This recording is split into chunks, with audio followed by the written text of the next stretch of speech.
Friends, welcome to our channel. మీరు చూస్తున్నది food media Telugu. ఈరోజు మనం రవ్వ లడ్డు ఎలా తయారు చేయాలో చూద్దాము. వీడియోని స్కిప్ చేయకుండా లాస్ట్ దాకా చూడండి. రవ్వ లడ్డు మా అమ్మ చాలా బాగా తయారు చేస్తుంది. రవ్వ లడ్డు చేయడంలో మా అమ్మ స్పెషలిస్ట్ కూడా. ఈరోజు మా అమ్మ చేసి పెడుతుంది, మనం ఒక పట్టు పడదాం. రవ్వ లడ్డు తయారు చేయడానికి కావాల్సిన వస్తువులు ఏంటో ఒకసారి చూసుకుందాము. 1/4 కిలో నెయ్యి, 100 గ్రామ్ జీడిపప్పు ఈ విధంగా ముక్కలు చేసి పెట్టుకున్నాను. 50 గ్రామ్ బాదం సన్న పీసులుగా తరిగి తీసుకున్నాను. ఒక 50 గ్రామ్ ఎండి ద్రాక్ష, 1 కేజీ రవ, 1 కేజీ చక్కెర, కొబ్బరి 3 పెద్ద సైజు కొబ్బరి తీసుకున్నాను.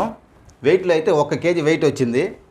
ఈ విధంగా తెల్లగా ఉండాలంటే కొబ్బరికి పై భాగంలో ఉండేది కూడా చివ్వేసి మిక్సీకి వేసి పొడి పొడిగా చేసుకుంటే ఈ విధంగా తెల్లగా ఉంటుంది.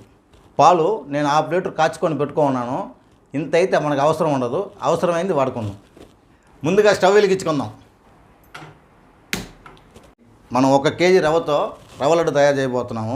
ఇంచుమించు మొత్తం 3 కేజీలు దాకా ఉంది. ఇక్కడ చక్కెర 1 కేజీ, రవ్వ 1 కేజీ, కొబ్బరి 1 కేజీ ఉంది. ఈ 3 కేజీలు పట్టాలంటే మనకి ఈ మాత్రం ఒక పాత్ర కావాలి. స్టవ్ మీద పెట్టుకుందాం. 1/4 కిలో నెయ్యి పోసుకుందాం. 100 గ్రామ్ జీడిపప్పు, 50 గ్రామ్ బాదం, 50 గ్రామ్ ఎండి ద్రాక్ష కూడా వేసుకుందాం. 1 నిమిషం నెయ్యిలోనే దాన్ని వేయించుకుందాం. నెయ్యిలోనే 1 నిమిషం వేయించుకున్నాము. ఇప్పుడు రవ్వ యాడ్ చేసుకుందాం.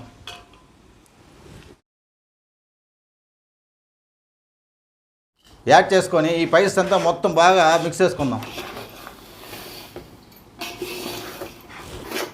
ఈ నెయ్యిలోనే రవ్వ అంతా ఉడికేదాకా ఒక 2 నిమిషాలు కలుపుకుంటూ ఉండాలి, అడుగు పట్టకుండా.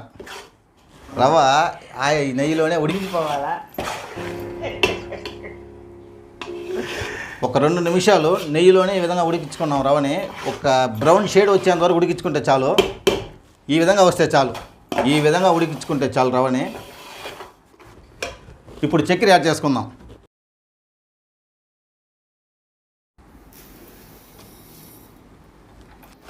వేసుకొని ఇది కూడా మొత్తం మిక్స్ అయ్యేటట్టు బాగా కలుపుకుందాం. ఒక 2 నిమిషాలు చక్కెర అంతా కరిగేంత వరకు ఈ విధంగా కలుపుకుంటూ ఉంటే చాలు. ఇప్పుడు కొబ్బరి యాడ్ చేసుకుందాం.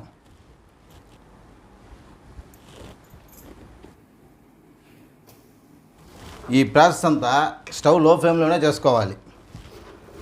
కొబ్బరి కూడా యాడ్ చేసుకొని మొత్తం మిక్స్ అయ్యేటట్టు కలుపుకుందాం. ఈ విధంగా అడుగు నుంచి మొత్తం మిక్స్ అయ్యేటట్టు నీట్గా కలుపుకోండి. ఈ విధంగా మొత్తం నీట్గా కలుపుకునేదానికి నాకు 2 నిమిషాలు పట్టింది. ఈ విధంగా మొత్తం మిక్స్ అయ్యేటట్టు నాకైతే 2 నిమిషాలు పట్టింది ఈ విధంగా కలుపుకునేదానికి. ఇప్పుడు స్టవ్ ఆఫ్ చేసుకొని దీన్ని తీసి పక్కన పెట్టేద్దాం. 2 నిమిషాలు పక్కన పెట్టి చల్లార్చుకొని గోరువెచ్చగా అయిన తర్వాత మనం ఆల్రెడీ కాచి పెట్టుకున్న పాలని జల్లుకుంటూ మనకి ఏ సైజులో కావాలో ఆ సైజులో లడ్డు చల్లార్చుకున్నాము. ఇప్పుడు ఈ గిన్నెలో కొంచెం కొంచెం తీసుకొని పాలు జల్లుకుంటూ మనకి ఎంత పాకానికి కావాలో అంత పాకానికి లడ్లు తయారు చేసుకుందాం.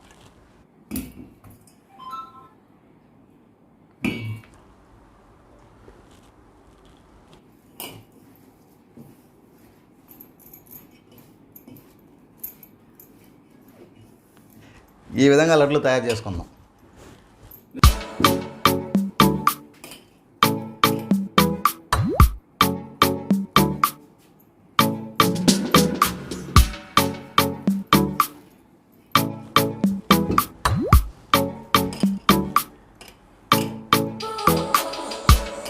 ఇదే విధంగా మొత్తం లడ్లు తయారు చేసుకుందాం. రవ్వ లడ్డు రెడీ. మీరు కూడా మీ ఇంట్లో ఇదే విధంగా ట్రై చేయండి. ఎలా వచ్చిందో కమెంట్ చేయండి. మన వీడియో కనుక నచ్చినట్లయితే లైక్ చేయండి, షేర్ చేయండి. మన ఛానల్ని తప్పకుండా సబ్స్క్రైబ్ చేసుకోండి. పక్కనే ఉన్న గంట సింబల్ని ఆల్లో ఉంచుకోండి. మనం వేసే వీడియోలు ఎప్పటికప్పుడు మీకు నోటిఫికేషన్ వస్తుంది. ఇంకో మంచి వీడియోలో కలుస్తాం.